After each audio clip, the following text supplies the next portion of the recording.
Bueno, buenas tardes a las autoridades universitarias que hoy nos acompañan, el director de la Escuela de Estudios Generales, don Jairo Núñez, docentes de la Escuela de Estudios Generales y estudiantes, así como público invitado. Reciban un cordial saludo esta tarde lluviosa. Acá a la Cátedra Macaya le resulta un honor esta conferencia de hoy sobre el humanismo en el arte contemporáneo, utopía y realidad, impartida por la doctora Marjorie Ávila Salas.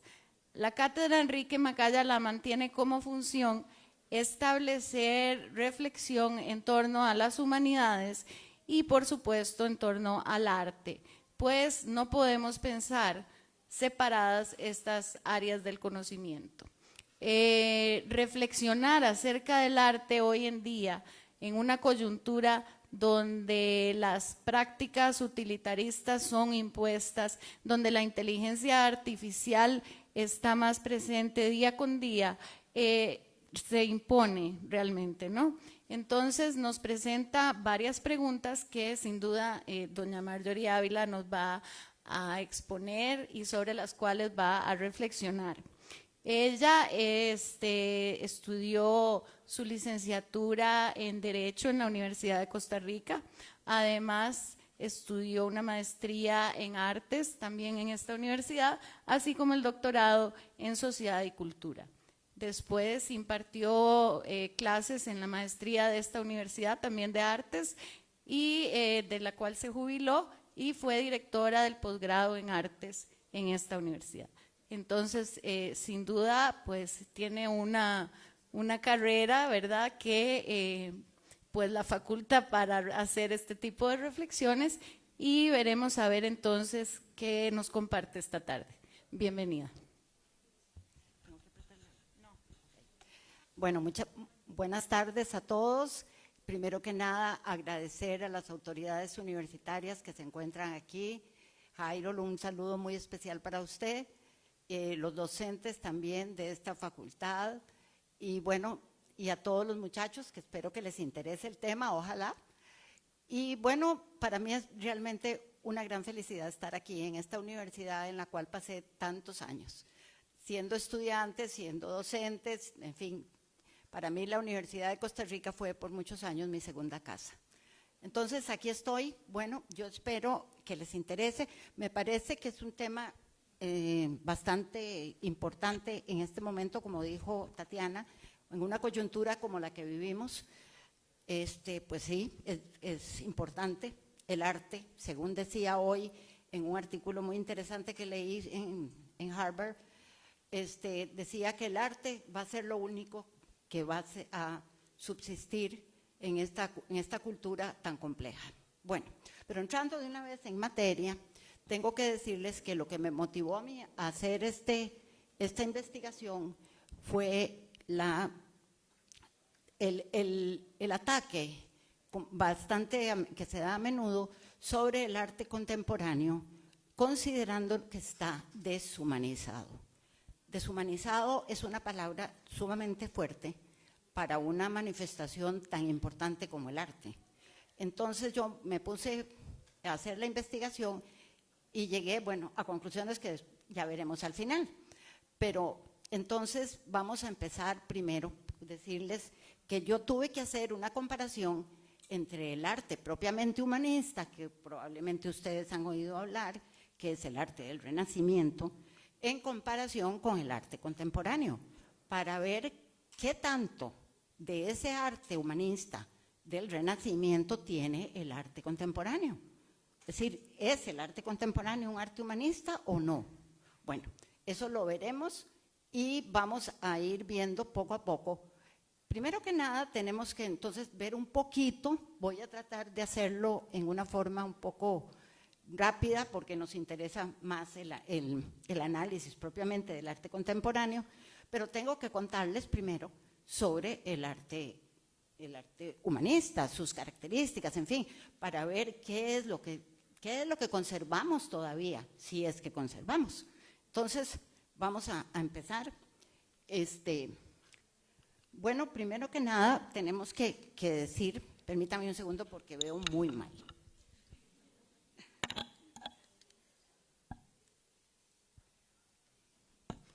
Lo primero que entonces que tenemos que conversar es que, aparte de lo que les decía yo, lo común que es hoy tratar al arte contemporáneo como deshumanizado, pero aparte de eso que me motivó a mí tanto, tenemos que pensar qué es exactamente el arte contemporáneo, el arte humanista, de dónde nació. Bueno, hay que tomar en cuenta primero dos posibilidades, más bien dos puntos de vista. El humanismo es, primero que nada, un pensamiento sobre todo filológico, que en los años aproximadamente siglo IV, siglo V y parte del VI, se difundió por toda Europa y nos ha dado lo que actualmente somos. Es decir, nuestra cultura, la cultura occidental, está basada en el pensamiento humanista. Por eso es tan importante detectar si el arte es o no humanista, es decir, somos nosotros los que nos vemos en ese arte o no. Y entonces, partiendo de eso, vamos a ver cuáles son las características de ese arte que es tan importante. Bueno, tengo que decirles que el humanismo propiamente dicho nació primero que nada con las letras. Francesco Petrarca fue el primer humanista del que podemos tener conocimiento. Dante fue posterior, pero Francesco Petrarca en las letras, con su famosa obra Canzonieri, que es todo un trabajo que él hace sobre cómo expresarse para el amor, para expresar el amor en las letras. Y él es muy importante para las personas que estudiaron letras, precisamente. Pero paralelamente a ello nació el arte visual humanista, que es el famoso, por supuesto, Leonardo da Vinci, es el padre de este humanismo. Es Leonardo da Vinci y otros más, ¿verdad? Todos ellos fueron construyendo un movimiento cuya importancia se dio porque, vamos a ver, había una relación, primero que nada, el pensamiento y las artes visuales. ¿Cómo se intercomunicaron estas dos facetas del humanismo? Bueno, es que para los humanistas, pensadores, el arte visual era, por decirlo así, la imagen de ellos. Entonces ellos se fueron apoyando en estos artistas que provenían de la Edad Media. Recordemos que en la Edad Media los artistas no eran artistas tales y como nosotros los conocemos ahora. No tenían ese concepto. Eran artesanos que estaban incluso metidos en un gremio, como estaban todos los demás trabajadores. Entonces, con el humanismo, las cosas cambian. El artista se libera de los gremios, se independizan y se convierten en personas más importantes y suben de rango social. ¿Por qué? Bueno, porque el pensamiento humanista los mantiene, los eleva y los lleva a los distintos lugares donde las clases altas de ese momento patrocinaban, y entonces nace lo que conocemos como mecenazgo. Entonces, ustedes probablemente han oído hablar de los mecenas, ¿verdad? De los Medici, de los Sforza, en fin, todos estos grupos italianos importantes, para ellos era muy importante y de muy buen ver tener a su servicio algún artista. Y por otra parte, el artista de pronto ya no pertenecía, ya no era el agremiado, sino que era un individuo respetado. Entonces, toda esta, ¿ven? Aquí podemos ver, aquí esta relación, estas interacciones que se dieron entre las dos manifestaciones humanistas. El pensamiento se difunde vía la imagen visual. Los artistas suben de rango social dentro de la rígida estructura de la sociedad renacentista. Surge el mecenazgo. Uno alimenta al otro. Y eso yo quisiera que lo tengan en cuenta, porque cuando veamos el arte contemporáneo, nos vamos a dar cuenta que en el arte contemporáneo también pasa algo semejante. Algo semejante, no igual, ¿verdad? Pero sí, algo semejante. Entonces, veamos. Primero que nada, antes de ver las características propiamente del arte humanista, tenemos que pensar que el arte tiene funciones. ¿Qué son funciones? Bueno, funciones es la forma en que el arte se manifiesta al margen de su representación propiamente. Es decir, ¿qué hace el arte a la sociedad? ¿Qué hace? ¿Cómo ayuda? Entonces podemos encontrar una serie de funciones, ¿verdad? Que como puse aquí, de denuncia, muchas veces el arte ha servido de denuncia de situaciones difíciles, didáctica, por ejemplo, en el arte precolombino, el arte servía para ayudar, para enseñar a los muchachos como ustedes a que conocieran cuál era la historia de su pueblo. Política, bueno, vamos a ver, ahora que veamos las vanguardias del siglo XX, nos vamos a dar cuenta que la función política era fundamental. Difusión, por supuesto, para los comunicadores, esto es muy importante, el arte siempre ha servido para difundir una serie de ideas. Y por supuesto la ideológica, ¿verdad? Es decir, hay arte que está plagado de ideología, pero bueno, eso es otro aspecto. Entonces, bueno, entremos propiamente ya en las características del arte humanista renacentista, ¿verdad? Bueno, porque lo que no les dije, y lo voy a decir ahora, es que uno de los aspectos fundamentales, quizá el más importante, que compartían tanto el pensamiento como el arte visual, era la mirada hacia Grecia. Es decir, ellos consideraban que lo más importante para expresarse, para pensar, eran, por una parte, los filósofos griegos y por otro lado, los grandes artistas. Por eso, el movimiento humanista se llamó Renacimiento, porque estaba renaciendo, tomando de vuelta el arte griego. Entonces, aquí vemos, gracias Tati, hablábamos entonces de las funciones. En estas funciones tenemos entonces una fundamental con respecto al arte. Y yo no diría que una, diría que dos. Estas son, primero que nada, la función estética, sin la cual el arte no existe. El arte puede tener muchas funciones, pero si le falta la estética, no es arte. ¿Qué es la función estética? Bueno, la función estética es el momento en que alguna persona, el espectador, se entrega al objeto de su visión y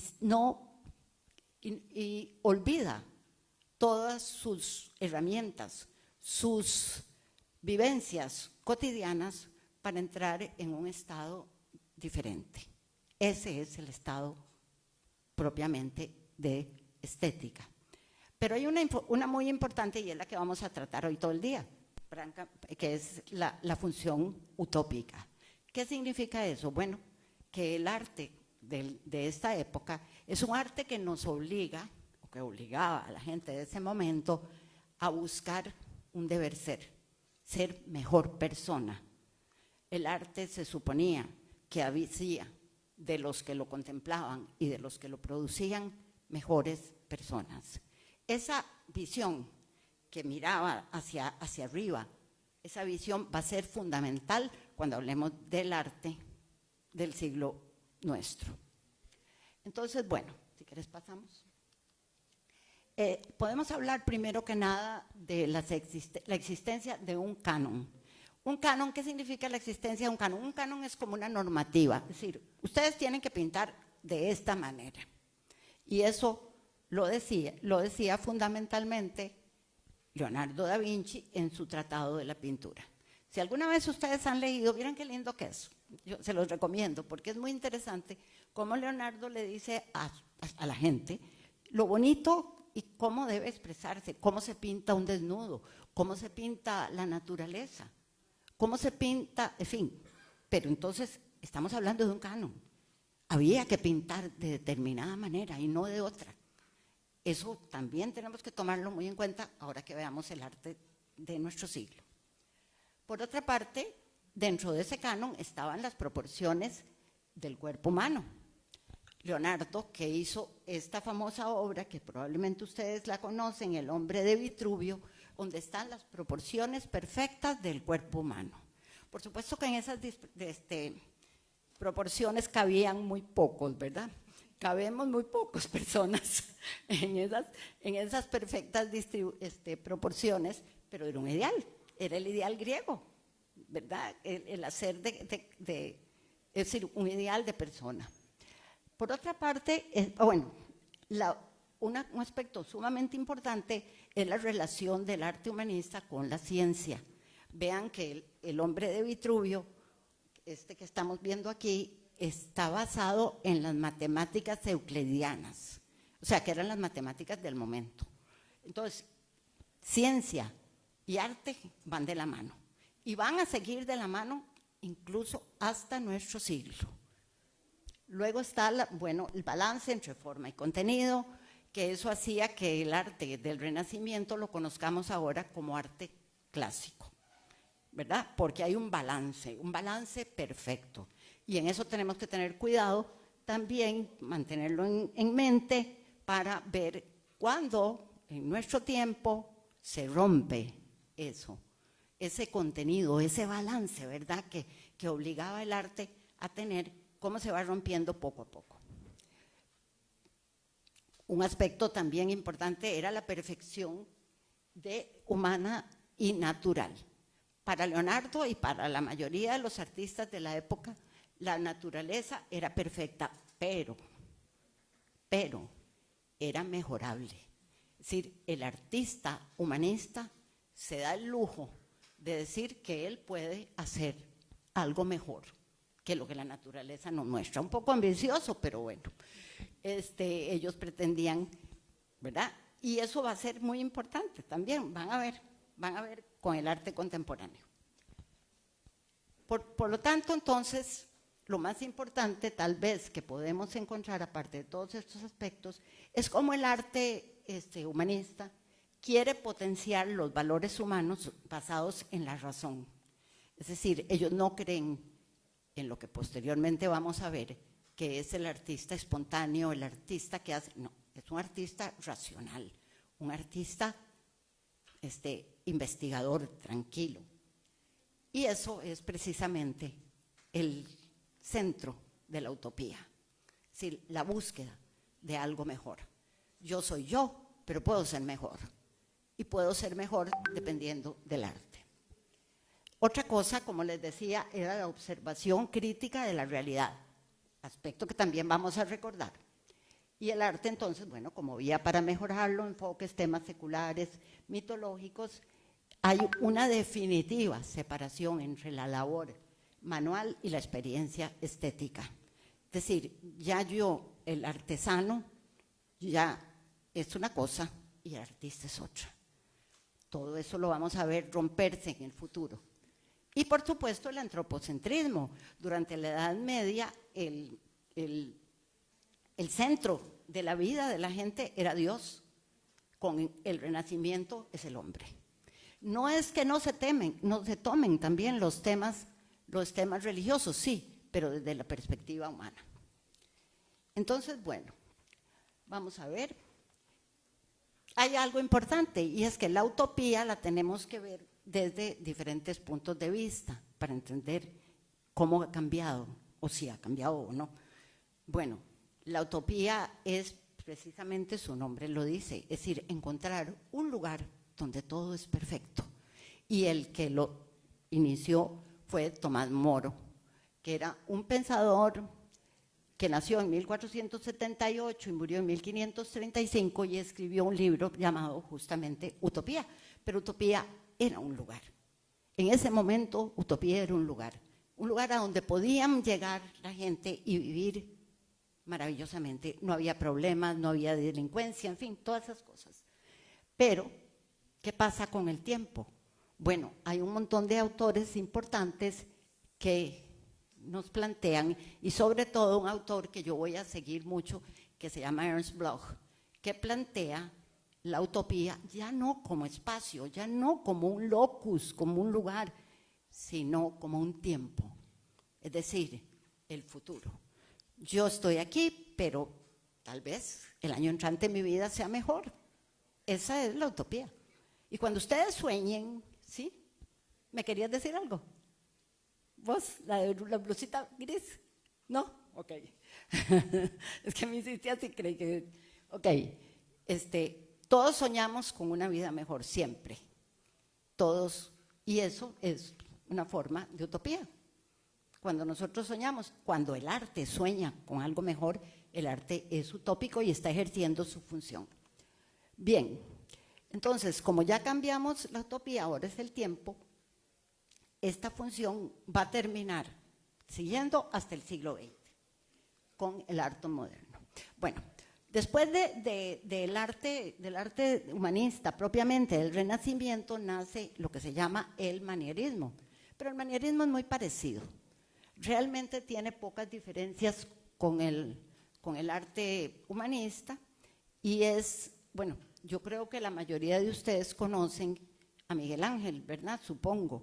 Miguel Ángel es el primero en identificarse como manierista. ¿En qué consiste? Bueno, la diferencia entre el Renacimiento y el manierismo es que el manierismo ya busca la expresión, busca expresarse.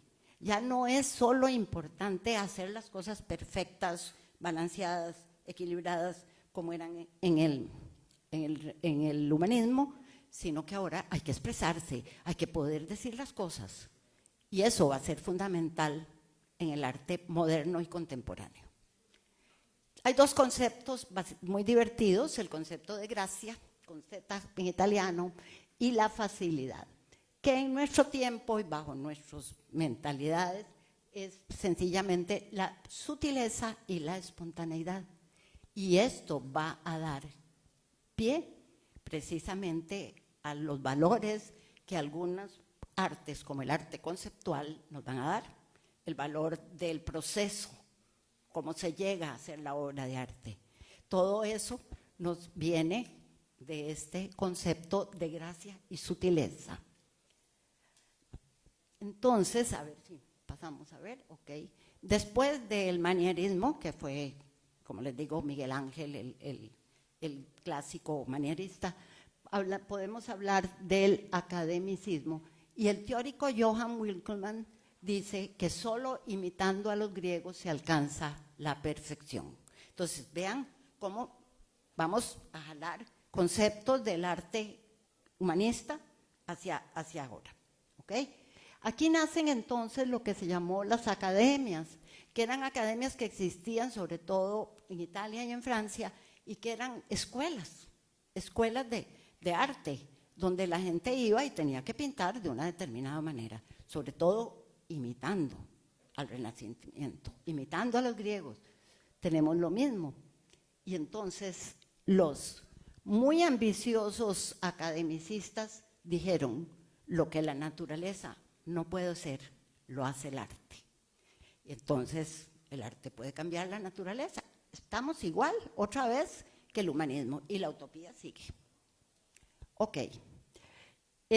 Aquí tenemos una pintura de Frederick Leighton, que es uno de los más importantes academicistas de este momento. Ok.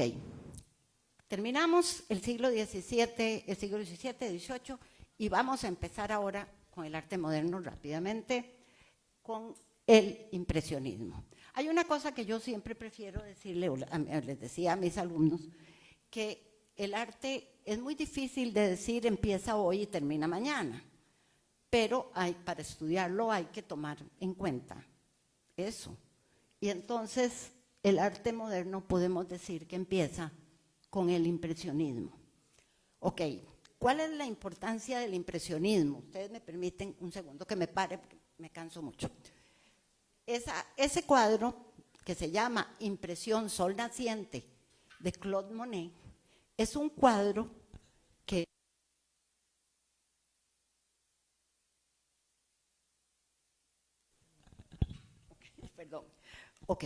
que le da nombre justamente al movimiento impresionismo, ¿verdad? Es la impresión. Entonces, lo importante de este movimiento, el impresionista, que no se aleja del todo de la figuración, porque sigue siendo figurativo, lo seguimos viendo, ¿verdad? Es reconocible, ahí vemos un barquito y todo eso, ¿verdad? No se aleja de la mirada realista, pero nace un movimiento y no, un factor fundamental, el movimiento. Empezamos a ver desplazamiento.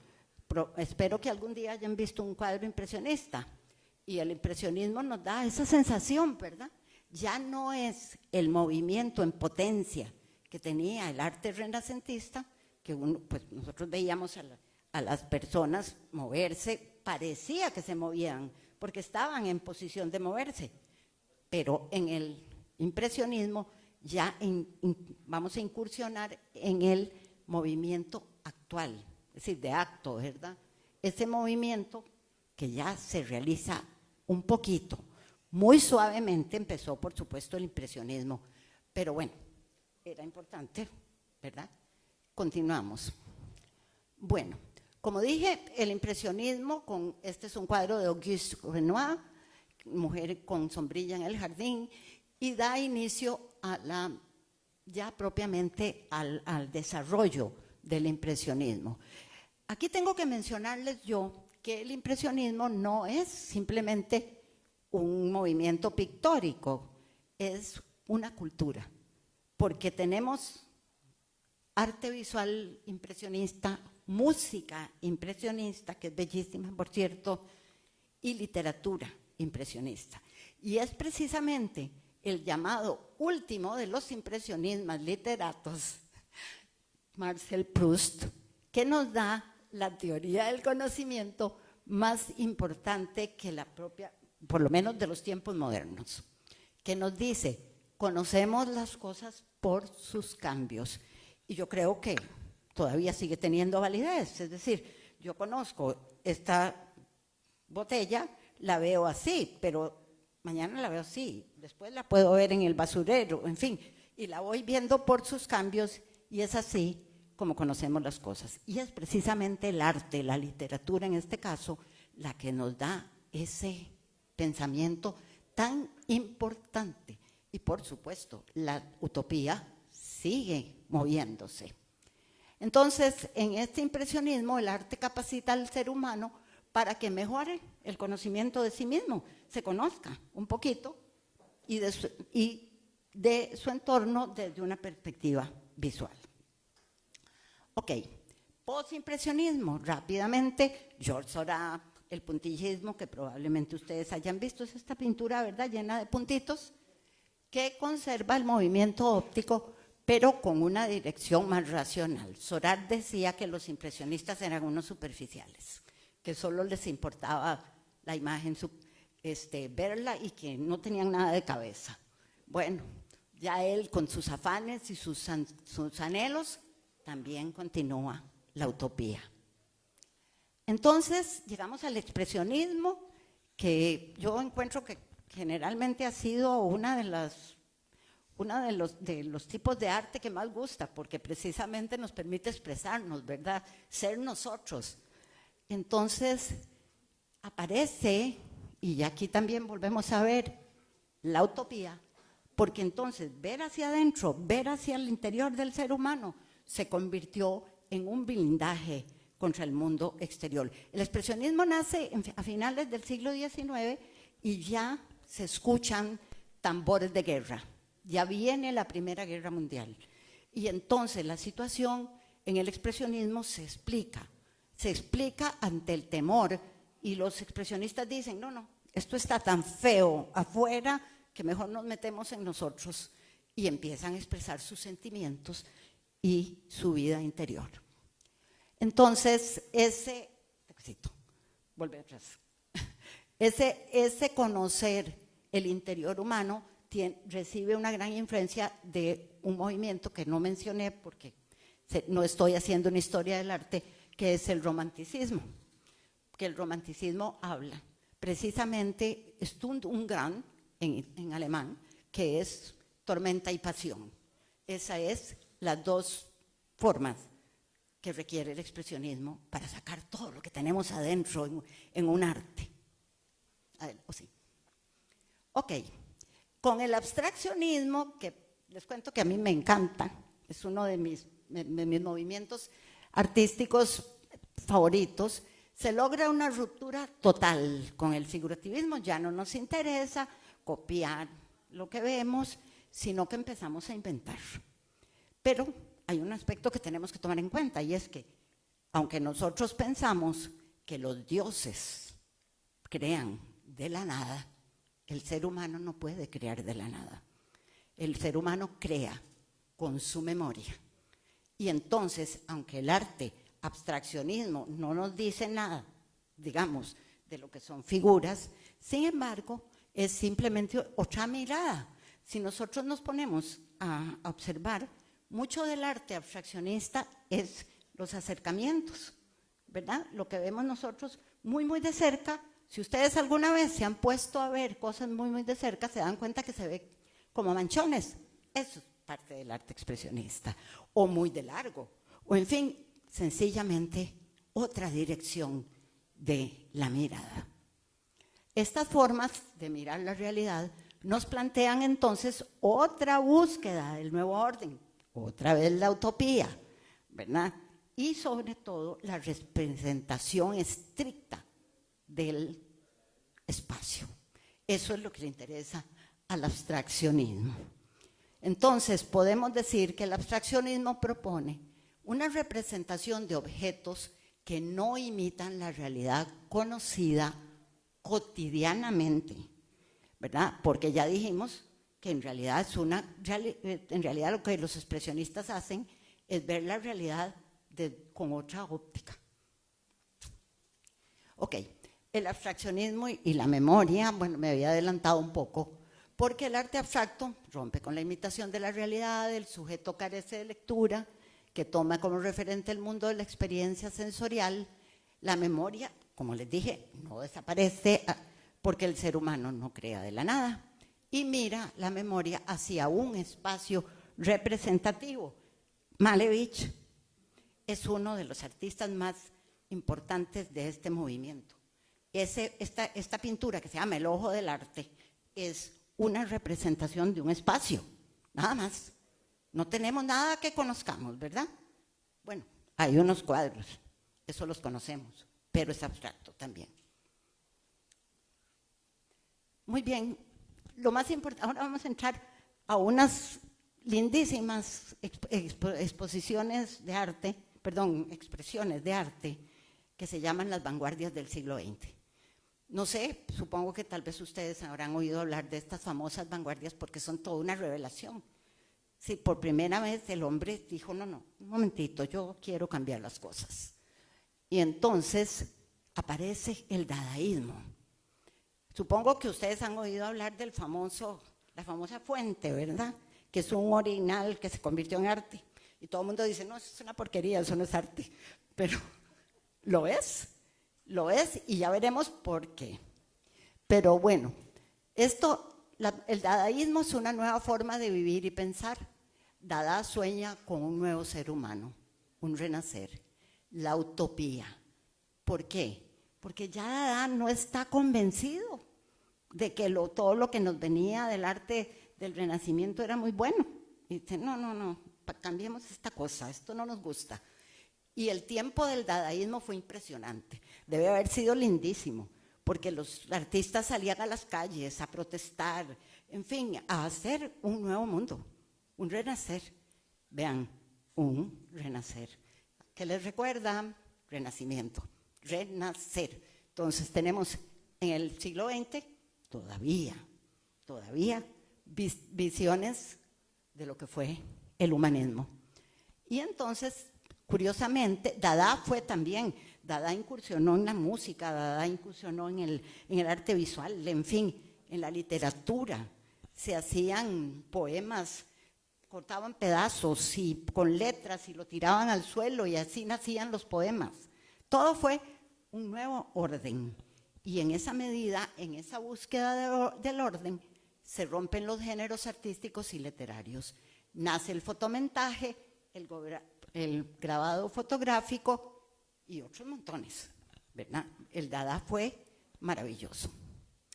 Muy bien, dice Tristan Tzara, ¿perdón? No importa. Ok.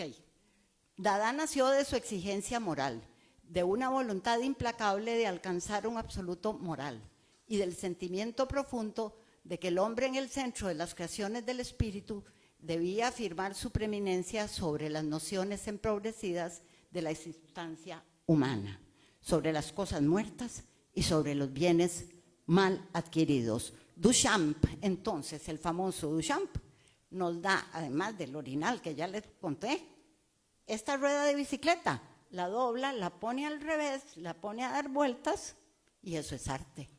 Es una nueva visión, una nueva forma de ver el arte. Muy bien, con el cubismo, todos recordamos a Pablo Picasso, por supuesto, pero hay alguien más importante, aunque no lo crean, que él. Y que se dice que Picasso se alimentó de él, que fue Braque. Braque decía que se coincidía con los principios de la relatividad, es que ya estamos en el momento histórico en que arte va junto con el pensamiento de Albert Einstein. Y Albert Einstein, ¿qué nos decía? Bueno, que las cosas no son absolutas, que si yo me paro aquí y los veo a ustedes, si me paro más allá, los veo distintos. O sea que todo es relativo, dependiendo de la forma en que yo lo vea, dependiendo de la perspectiva, de mi mirada. Entonces, los marcos de la referencia se vuelven relativos unos a otros. Volvemos a tener cercanía con la ciencia, otra vez, recordemos, en el Renacimiento. Y surge la visión tetradimensional del espacio con lo que fue llamado la simultaneidad. Y entonces, como ustedes pueden observar, ahí vemos en este cuadro de Braque cómo se ve un violín y una hoja. ¿Les parece que es abstracto? Pero en realidad son las diferentes caras de un mismo objeto en forma simultánea. Entonces coincide otra vez el arte con la ciencia. Ok, el futurismo, no sé si algún día oyeron hablar del futurismo. Este es muy simpático porque, lógicamente, Boccioni, que era un importante representante de ellos, dice, el porvenir está en la utopía, en el futuro. ¿Se acuerda que hablamos de la diferencia entre la utopía de la base, digamos, del lugar, a la utopía del tiempo? Con el futuro es un tiempo, es el futuro la utopía. Y entonces se da origen al arte cinético, al op art y a la escultura móvil. Ahora, la determinación de los autores, de los artistas, es fundamental. Surrealismo. Bueno, el surrealismo también nos distorsiona un poco el relativismo, ayuda a relativizar el de Einstein. Y dice, lo que la ciencia no puede, lo alcanza el arte. Vean las ambiciones. Pero yo les voy a decir que en esta pintura, no sé si se han dado cuenta, probablemente no, que aquí vemos una sombra que va hacia allá, como si la luz le diera de allá. Pero aquella otra sombra va para allá. O sea, eso no lo podía hacer la ciencia, pero el arte sí, porque el arte puede imaginar y puede cambiar. Y entonces nace el surrealismo, que también, por supuesto, tenemos de Quirico, Giorgio de Quirico, con esta obra que se llama Misterio y Melancolía de una calle. Entonces, lo importante, ¿dónde está Dalí? No pusimos, no. Bueno, otro importante surrealista que probablemente ustedes conocen mejor que Giorgio de Quirico es Dalí. Y hay un cuadro muy hermoso que mucha gente recuerda, que recordamos, que es la conciencia, y entonces se ven los objetos derretidos, ¿verdad? Porque eso se puede hacer en los sueños. El aspecto onírico tiene fundamental espacio en el surrealismo. Ok, vamos al sentido, ya estamos en el arte moderno propiamente, ¿verdad? Y dice Jameson es un importante autor del postmodernismo, que es nuestro tiempo. Entonces, él dice esto: quiero proponer la idea alternativa de la negación introspectiva que emprende el modernismo de los impulsos más profundos de la conciencia o incluso del inconsciente, como lo proponen el expresionismo figurativo y el abstracto, siempre estuvo acompañada de un sentido utópico de transformación o transfiguración inminente del yo en cuestión. Debes cambiar tu vida. O sea, que tenemos otra vez la utopía manejando la situación, ¿verdad? Y aquí vemos un cuadro de Jackson Pollock que se llama Convergencia, que para alguien puede ser una convergencia, para otros puede ser otra cosa, porque ya empieza entonces a ser importante la interpretación del que mira. Ok, ya entramos, ahora sí, entramos en materia, que ¿es el arte contemporáneo una producción humanista? Bueno, primero que nada, el arte contemporáneo se inicia con el pop art. En los finales de la década de los años 50 hacia los inicios de los 70. Este arte nace en Inglaterra, pero por cosas que ocurren en la vida se desarrolló en los Estados Unidos y por supuesto ustedes saben, porque lo habrán oído nombrar, que el padre del pop art es nada más y nada menos que Andy Warhol. Entonces, nace en Inglaterra, pero se desarrolla en Estados Unidos. Con el pop art, la función estética, vamos a jugar ahora con una estética diferente y utópica del arte, irrumpe en la vida cotidiana. ¿Qué significa eso? Significa que de pronto Andy Warhol trabajaba en una tienda y entonces en los escaparates, con mucha inteligencia digo yo, en medio de zapatos y ropa interior que estaban en exhibición, había un cuadro de él. Y entonces aquí vemos cómo la publicidad ayuda al arte a manifestarse. Igual, acuérdese, que en el Renacimiento. Muy bien, el principal, a pesar de que Andy Warhol es tan importante, sin embargo, el primer autor que podemos encontrar en el pop art es Claes Oldenburg, que no sé si ustedes reconocen que eso es una prensa de ropa. Esa prensita de ropa es gigantesca. Entonces él tomaba los objetos cotidianos, cualquier cosa, y las hacía en tamaños enormes, precisamente metiendo la estética en la vida cotidiana. Okay. Ok. Pero lo más curioso es que el arte del pop art no tiene una confrontación como había tenido las vanguardias del siglo XX. Las vanguardias del siglo XX se habían quejado de la guerra, el Duchamp, como les dije, y sus Dada se habían opuesto a la sociedad, en fin, todo eso. Ahora no. En el arte pop se entregan a la vida cotidiana. No les interesa pelear con la vida cotidiana. Hay una aceptación de lo que somos y no lo que soñamos con ser. Entonces aparecen historietas ilustradas, anuncios, envases, probablemente ustedes han visto, ahora lo vamos a ver en un cuadro, las sopas Campbell, en fin, todos estos objetos, imágenes de televisión y del cine, formaban la iconografía de esta parte. Aquí vemos un Roy Lichtenstein, One, así se llama el cuadro, ¿verdad? Y es precisamente sacado de las ilustraciones de los cómics. El arte, entonces, ya no es antimoderno, es decir, no se enfrenta con la modernidad, ahora es posmoderno. Y eso es lo que vamos a ver en nuestro tiempo, ¿verdad? Entonces, hay una ruptura entre la alta cultura y la cultura de masas.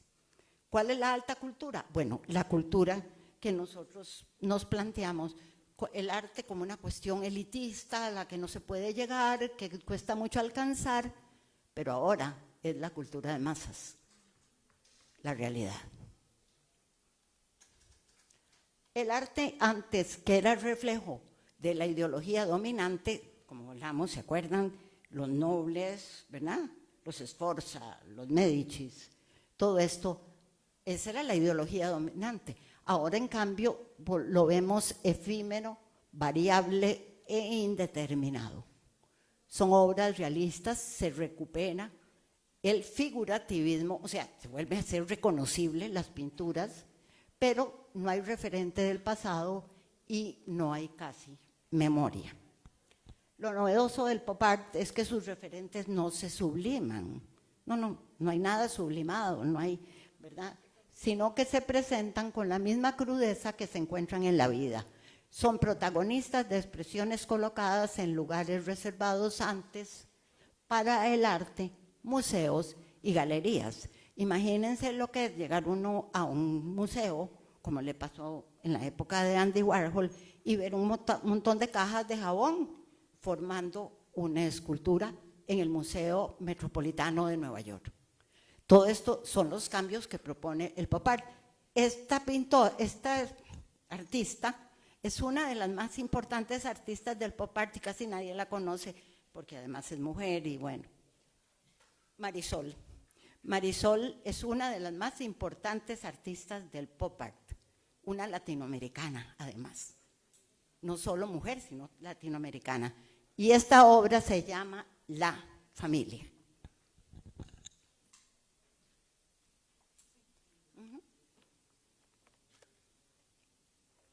Aquí está la famosa obra de que yo les hablaba, las famosas sopas Campbell de Andy Warhol.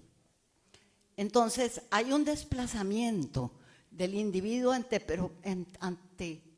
como productor racional de manifestaciones artísticas hacia un productor inconsciente y espontáneo. ¿Qué quiere decir eso? Bueno, que ya el artista no se dejaba llevar por el canon, como hacían en el Renacimiento, en que leían el tratado de pintura para aprender a pintar, sino que ahora se sientan y hacen lo que quieren de una forma espontánea y casi inconsciente. El artista es diferente ahora. Entonces, hay un proceso de liberación e independencia del arte al romper con la normativa no explícita que había colocado el arte en un lugar reservado a los productores y especialistas. O sea, hasta el momento habíamos dicho, ¿verdad? El arte es para las élites. Ahora no. Ahora el arte es para la gente, es para la vida cotidiana. Y entonces Andy Warhol, que como dije fue su máximo exponente, nos identifica el arte con la publicidad. Entonces, vemos que muchos publicistas se vuelven también artistas, porque hay una gran unión entre ellos. Esos son efectos del pop art. Muy bien, ahora podemos ya hacer algunas comparaciones entre el Renacimiento y el arte contemporáneo. Esta obra quiero que la observen muy bien. Ven que es una cosa que dobla, se llama Ola, y el que la produjo es un costarricense llamado Francesco Bracci, que es hijo de Álvaro Bracci, un pintor italiano, pero que vive en Costa Rica, un migrante, para que vean las cosas importantes de los migrantes. esta ola está hecha con botellas de plástico, botellas de desecho. Y entonces vemos por primera vez cómo el artista, el arte, se preocupa por el medio ambiente, por primera vez. Entonces, con el humanismo renacentista, el pensamiento necesitó del arte para difundirse, como lo dijimos. En el posmodernismo, con el arte contemporáneo, el pensamiento popular sirve de soporte para que la imagen artística se vuelva arte. Entonces, vean las cosas que nosotros pensamos, ¡ay, qué novedad! No, eso ya se había dicho hace años.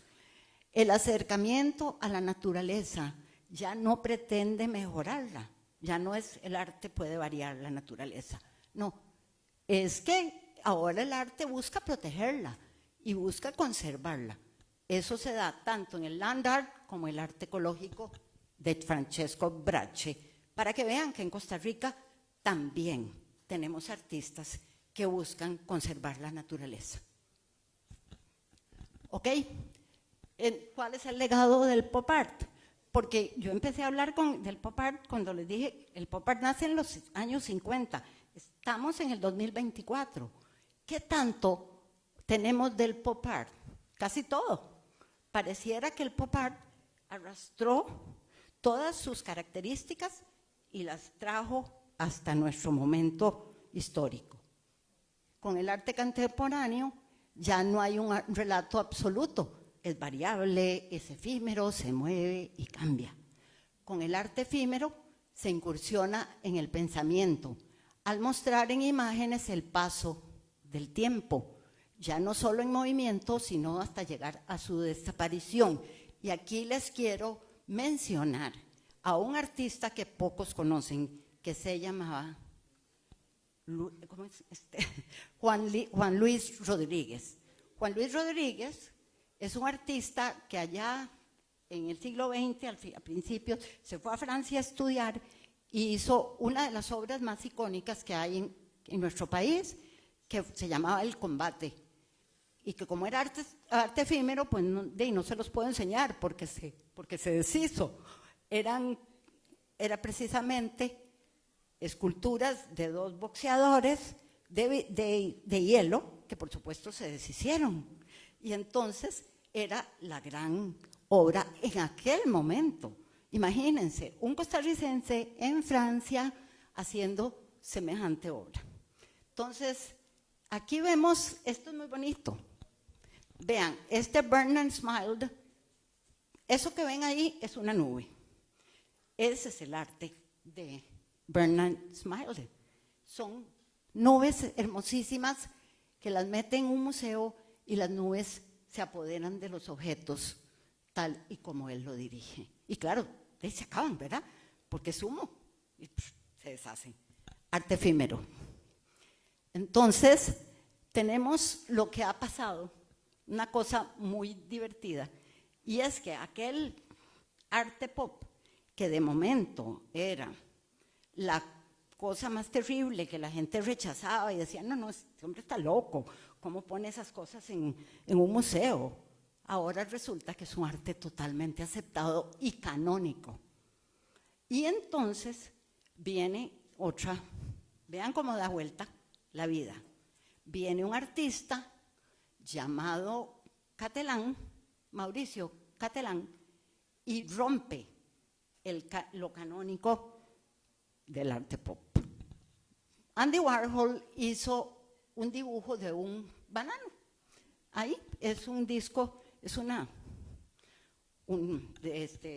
parte de afuera de un disco, y la hizo, es un banano, ¿verdad? Bueno, ha sido interpretado de las cosas más diversas, incluso se ha dicho que se refiere a la posición sexual de Andy Warhol, que por supuesto era homosexual. Entonces se habla de eso.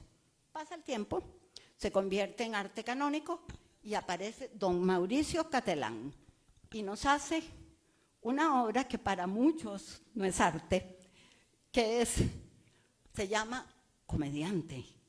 Pero si se dan cuenta, nosotros podemos interpretar esta obra de muchas maneras.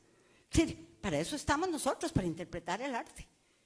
Y entonces, ¿no les parece a ustedes, por ejemplo, se me ocurre, que el banano de ellos es naturaleza y está prensado con una banda de plástico que no la deja respirar? ¿No es eso lo que hemos hecho? ¿No es eso lo que está haciendo el hombre ahora, maltratando a la naturaleza? Yo diría que Cattelán, sin proponérselo, porque él lo llamó comediante, que es un poco refiriéndose a Andy Warhol, pero nos está diciendo otra cosa.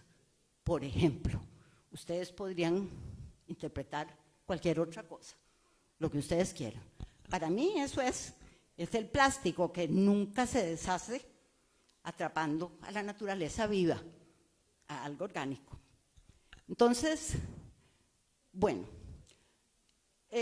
aquí decimos, Pop Art de Andy Warhol fue rechazado por proponer la cotidianidad como receptáculo de la estética. Hoy sus producciones son canónicas. Y entonces hablamos de Cattelán. ¿Ok? Luego tenemos también el arte digital, que es una expresión artística que tal vez ustedes, me imagino que como son muy hábiles con las computadoras, lo utilizan. Debe ser bonito y queda muy preciso. Pero el arte digital no es más que una herramienta, al igual que antes era el pincel. De gran precisión porque carece de técnicas libres o espontáneas como pringados y pinceladas.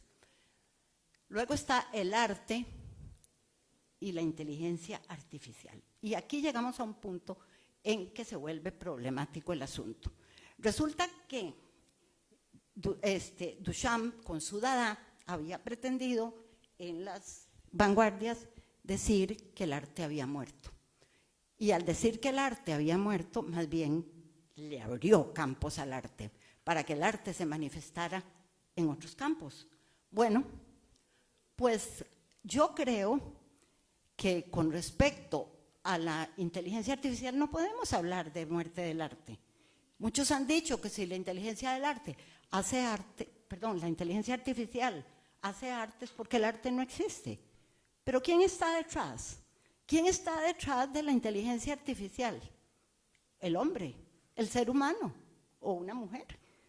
Y entonces, con eso podemos decir que la inteligencia artificial lo que es una herramienta del ser humano. No nos confundamos, que no nos dé miedo la inteligencia artificial. Hasta la fecha, la inteligencia artificial es una herramienta.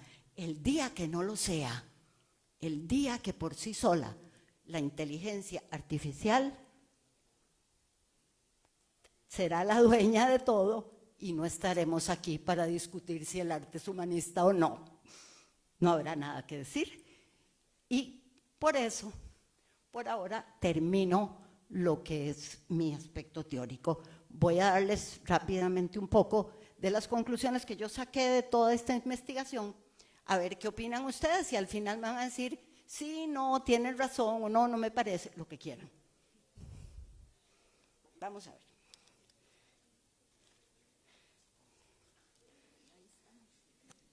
Bueno, sí, ok.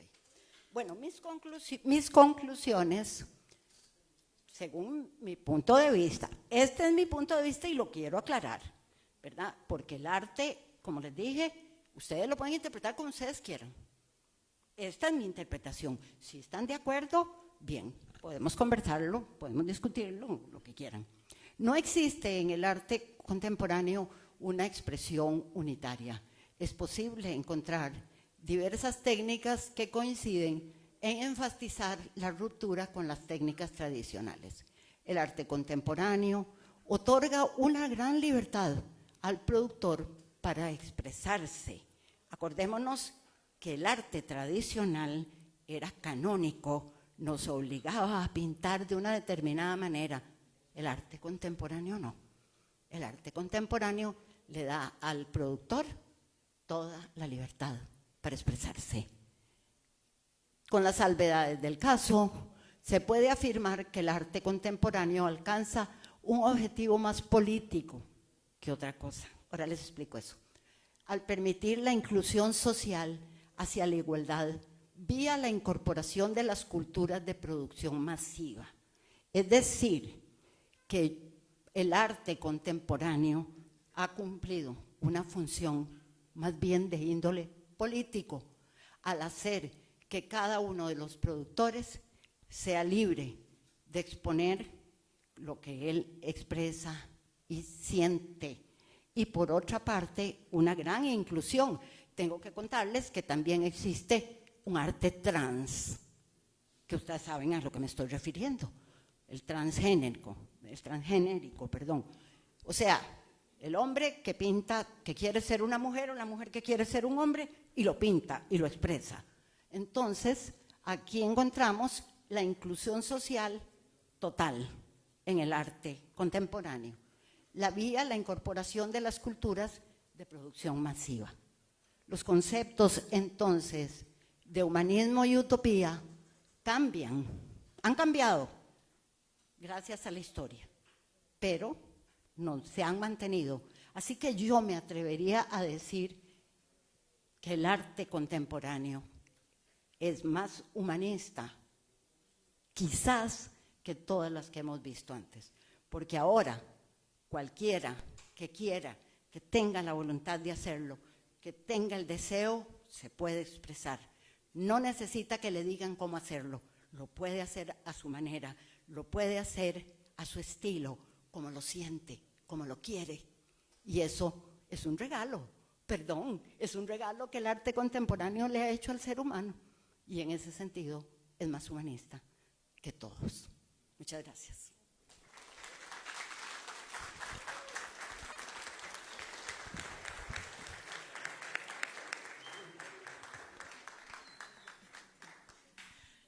¿Preguntas, por favor?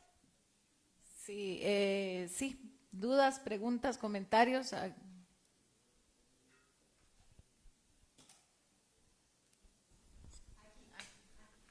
Espérese.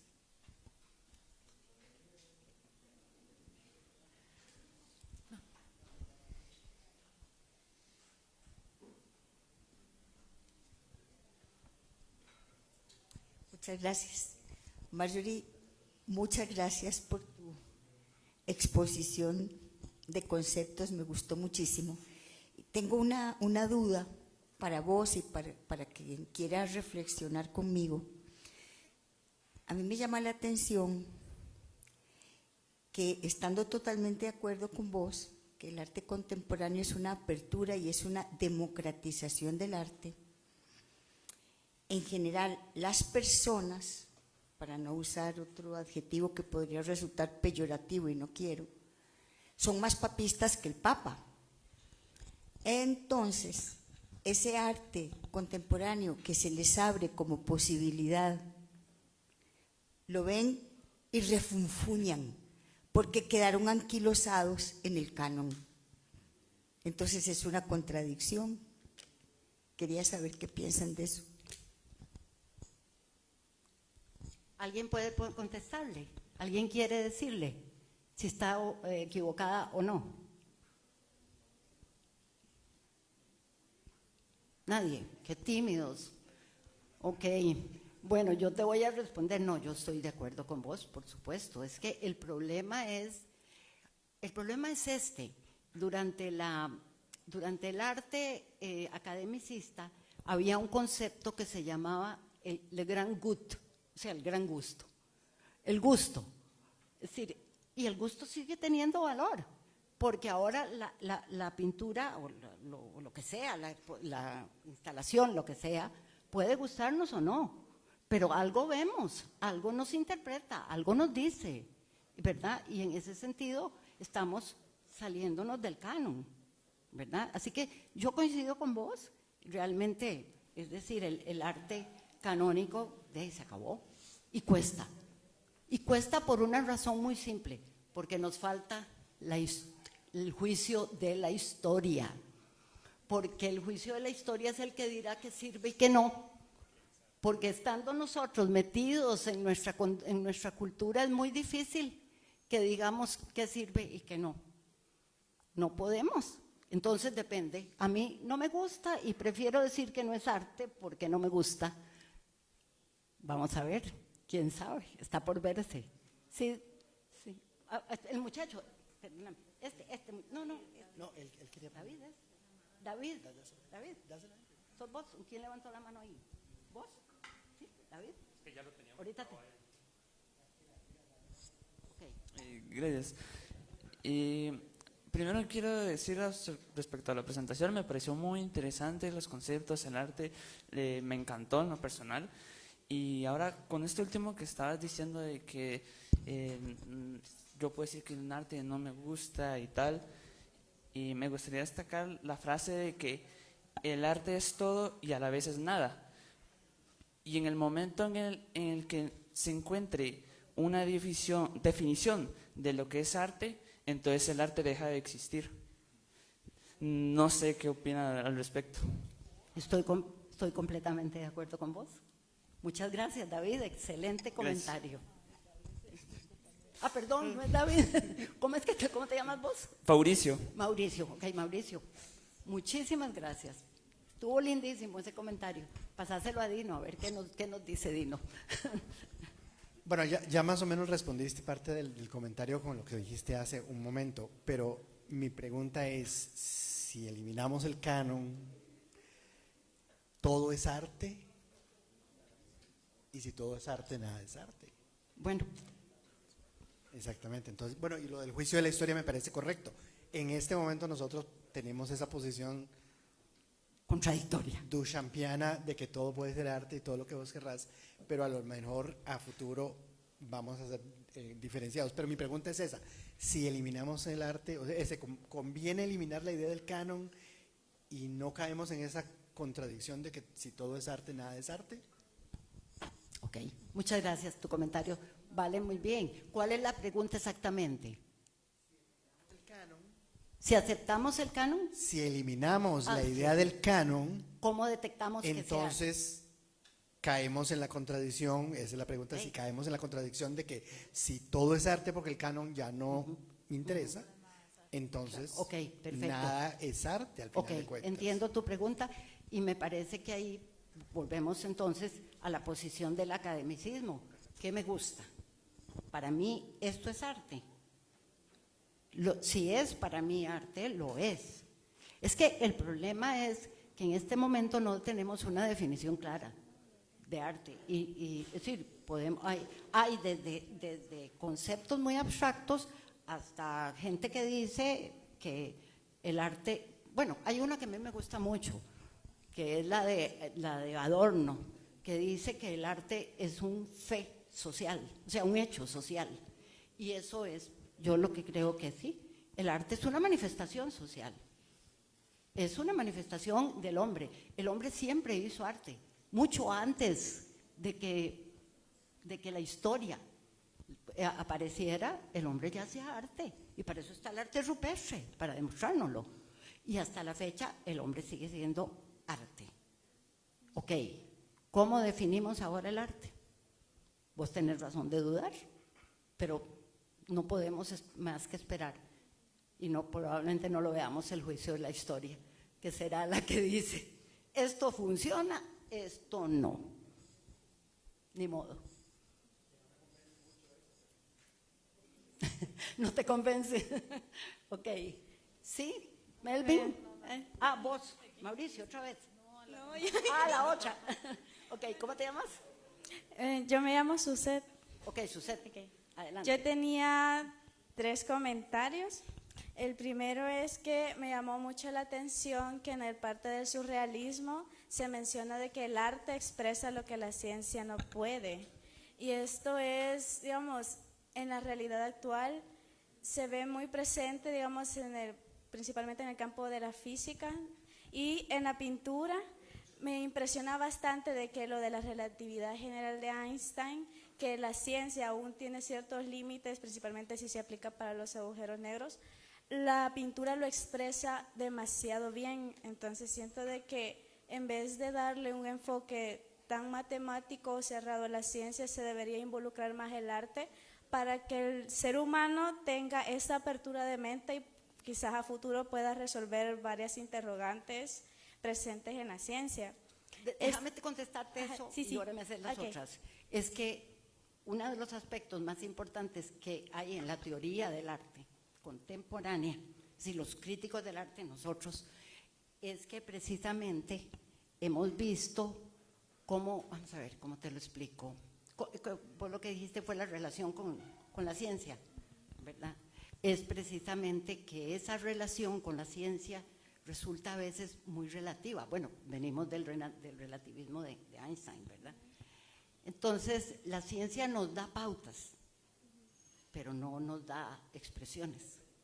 Entonces, ese es exactamente el punto donde arte y ciencia se unen. Entonces, ¿qué pasa? Que actualmente nosotros no podemos analizar el arte si no lo analizamos desde un punto de vista interdisciplinario.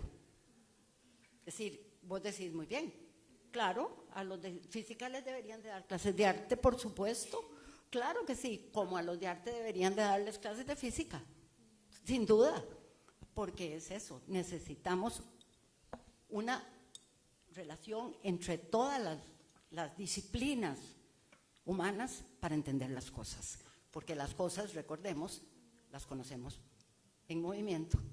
La siguiente. Ok, el otro comentario que tenía era que a lo largo de la historia siempre se ha enfatizado al ser humano como el principal autor del arte o que crea arte, pero desde ese punto o pensamiento antropocentrista se pierde la noción que la madre naturaleza o la naturaleza en sí es también creadora del arte y pasamos desapercibido todo eso.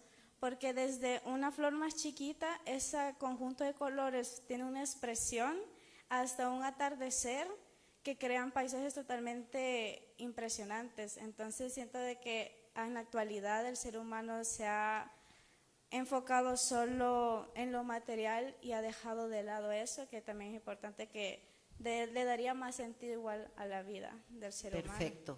Yo coincido mucho con vos y te voy a decir que me asusta a veces ver cómo el ser humano ha dejado un poco, o deja de ser humano para convertirse en parte total de la naturaleza. Un ejemplo es, por ejemplo, las migraciones. Las migraciones las conocíamos antes en los animales, las migraciones estacionales. Se movían en el verano las aves hacia al lado para los lugares más calientes, o al revés, en fin. Y el ser humano está migrando igual que los animales. Y en eso vos tenés razón, nos hemos olvidado de que la naturaleza por sí sola también hace arte. Y el último comentario es, digamos, con respecto a su persona. Me siento muy admirada con toda la sabiduría y conocimiento que usted posee. Entonces, mis respetos para usted. Qué bello. Muchas gracias. Mi amor, es la edad. Melvin.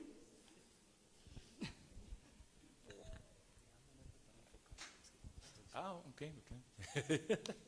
O me corro, no sé si crees. ¿Qué pasó? Hay que enfocarlo para que salgan. De ahí, la estrella. Bueno, bienvenida a la escuela, doña Marjorie. Muchísimas gracias por acompañarnos acá. Espero que continúen, que sea regular estas visitas, porque estas reflexiones son. Yo honestamente traje mi grupo y no sabía exactamente cómo iba a calzar, pero adelantó un montón de discusiones que íbamos a tener justamente en mi clase. Parte de lo que hemos conversado justamente es algo de lo que decía el compañero, no me acuerdo cuál era el nombre del que decía. Mauricio. Fabricio, perdón. Si todo es arte, nada lo es. Yo estoy con Dino. Eso, digamos, si cualquier cosa puede ser arte, si cualquier cosa es arte, en realidad el arte no existe. No se puede definir como objeto si cualquier cosa lo es, ¿verdad? Y si establecemos un parámetro, digamos, para construir, como decía usted citando a Adorno, un hecho social, un objeto social, esto lo único que implica es que hay un componente social, que hay un componente histórico y que ese objeto cambiará históricamente. Por eso yo estoy con Dino. Hay canon, el canon no puede dejar de existir, ¿verdad? ¿Qué es lo que pasó, como usted lo mencionó ahora con Warhol? Warhol se convirtió en canon. Y Matelar fue canon también, es canon, está en una galería, vale $10,000 ese banano con el tape, ¿verdad? Entonces hay canon, digamos, lo que se sale del canon y digamos, o el arte, personalmente me llama la atención, por ejemplo, prácticas como la de Banksy, que salen del canon y que se salen de los lugares tradicionales del arte, ¿verdad?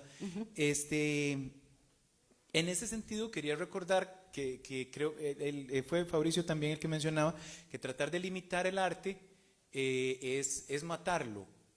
Eso no lo podemos dejar de hacer, me parece, porque en la medida en que siempre hay canon, el arte, y yo aquí me hago eco del gran Octavio Paz, cuando hablaba de la tradición de la ruptura, en su libro Los hijos del limo.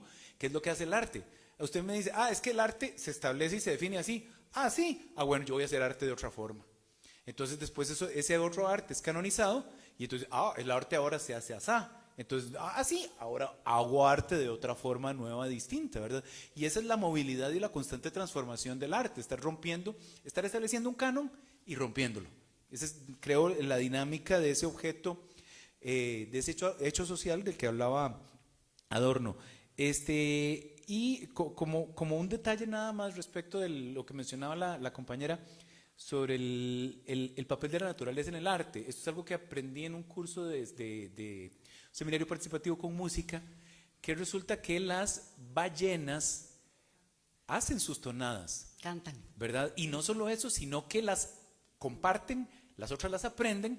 Esto me lo contaba un profesor de música, Carlos Castro, comentaba que habían registrado, hace como 5 años, habían registrado unos investigadores un canto de una ballena específico que se originó en el Atlántico Norte, y meses después ballenas en el Pacífico Sur estaban cantando la misma canción, o sea, se convirtió en un gran éxito, ¿verdad? Se hizo un hit entre la música de las ballenas, entre el canto de las ballenas. Entonces, lo mismo con el canto de los pájaros. Entonces, tal vez entender que, la evolución del ser humano, es cierto, ningún animal hace arte como el ser humano, pero es un proceso evolutivo, ¿verdad? O sea, hay animales que van teniendo prácticas que se acercan a lo que nosotros entenderíamos como arte, como ese hecho social, digamos.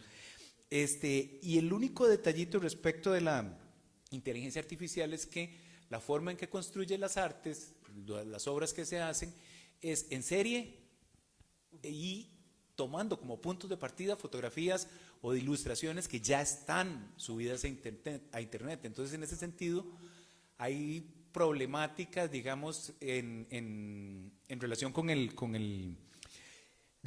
la autoridad o la creatividad, digamos, que podría existir en las prácticas de la inteligencia artificial. Y como una última consulta, no sé si ha considerado los NFTs, cómo lo ubicaría, digamos, dentro de esta dinámica de las inteligencias artificiales. Lo demás eran comentarios. Esta sería con la pregunta. Sí. Bueno, yo diría que es un arte efímero, definitivo. Es un arte que se muere, que tiene un proceso y empieza y muere. Es la única que se me ocurre, ¿verdad? Porque en realidad dentro del arte contemporáneo, esa enorme sombrilla caben un montón de cosas, ¿verdad? Perdón, una pregunta porque me acabo de acordar, ahora que le dijo de lo efímero. ¿Cuándo fue que hizo estas esculturas en hielo costarricense? Juan Luis Rodríguez. ¿En qué año fue? Sí, más o menos. Mira, exactamente el año no lo recuerdo, pero sé que fue, vos sabés, por ahí de los 70s. Ok. 70, sí. 70s. Okay. Sí. Es que hay un festival en China de arte que hacen esculturas en hielo. Pero no sé, digamos, cuánto tendrán. Probablemente tienen una gran tradición, porque en China todo es así. Así que de ahí sí. Bueno, muchísimas gracias. Bueno, Vadino. Muchas gracias, Melvin. Muy buenas tus acotaciones. Gracias. Sí, porque estamos en el mismo ángulo de cámara, así que salimos perfecto. A ver, Dino. Un comentario a propósito que me pareció muy interesante cuando estabas hablando del banano de Catalán, sobre que es el espectador es el que le da el sentido al arte. Y eso me pareció bien interesante porque me parece que si vamos a adoptar un enfoque de ese tipo, resulta que todos somos el artista. No es el tipo que pone el banano con el pedazo de tape, que quién sabe qué quiso decir, sino que somos nosotros quienes lo interpretamos como la cuestión ecológica, como la lucha contra la naturaleza, Absolutamente. la lucha política contra las bananeras, lo que vos querrás. Pero entonces nosotros nos convertimos en el artista que interpreta eso. Bueno, eso que estás diciendo vos lo dijo Barthes. Desde, Bueno, sí, ¿ves? sí, Roland Barthes cuando La habló muerte. de la muerte, La muerte del del autor. autor. Bueno, sí, por exacto. supuesto. ¿Ves? Es el lector. Coincidimos. Entonces, el que nace para ser el que termina la obra. Lo cual nos complica todavía más el Oh, panorama del arte, porque entonces si todos somos los artistas, no hay Somos artistas. responsables. No hay artistas. Bueno, Bueno, muchas gracias, dos por favor, a todos. cositas Perdón, Una, iba por donde vos vas, porque yo decía que si el arte nos acompaña, y todo es arte y nada es arte, y la vida es arte, entonces es una evolución completa que nos acompaña, desde las pinturas rupestres hasta el banano, Exacto. desde el nacimiento de Venus hasta Jackson Pollock, que aparentemente no tienen ninguna relación, aparentemente. O sea, el arte es un acompañamiento y es complejo, no es tan fácil, porque no es un acompañamiento a la vida, es un acompañamiento a cada uno de nosotros individualmente, además.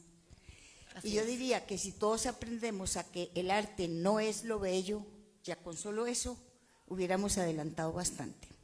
El Gracias, arte María María. no es belleza. ¿no? Por eso es lo que digo, a veces el gusto es el que determina. Si a mí algo me parece muy lindo, perfecto. Y si Puede no, ser muy lindo y puede ser muy También es feo, arte. y es arte, sea lindo o sea feo. Bueno, muchas gracias, María Amalia. Gracias A a todos. ustedes. Tenemos que parar ya porque... ¿No? Bueno.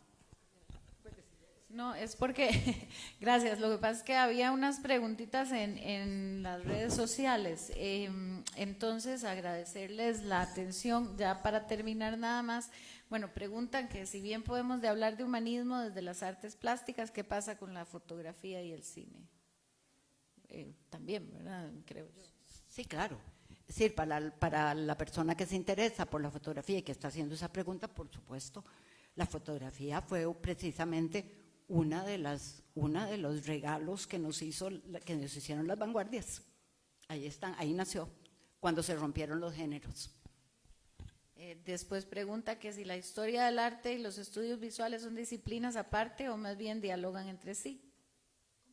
Que si los estudios visuales y la historia del arte son disciplinas separadas o dialogan entre sí. No, como lo que acabo de decir ahora, creo que sí, creo que todas las disciplinas humanas dialogan entre sí. Y precisamente esa visión interdisciplinaria que tenemos que tener respecto al arte es lo que tenemos que tener en todo. Es decir, ¿verdad? Nosotros entendemos el arte desde un montón de puntos de vista. Entonces, podemos, por supuesto, tienen razón. Bueno, sí, y yo creo que lo podemos dejar acá. Más bien agradecerles a todos la presencia, la participación, las preguntas y por supuesto a la doctora Marjorie Ávila por esa exposición que creo, bueno, que es muy polémica, ¿verdad? Porque es una discusión de nunca acabar, qué es arte, qué no lo es. Yo creo que el ser humano posiblemente eso se lo ha preguntado desde que produce arte y se lo seguirá preguntando hasta que la inteligencia artificial se adueñe de nosotros. En fin, entonces sin más, muchas gracias por haber venido, por la atención a los amigos además de AICA, ¿verdad? A la que pertenece también la doctora Marjorie Ávila, por cierto, por haber venido y sin más, pues acá quedamos con esta actividad. Gracias y buenas tardes.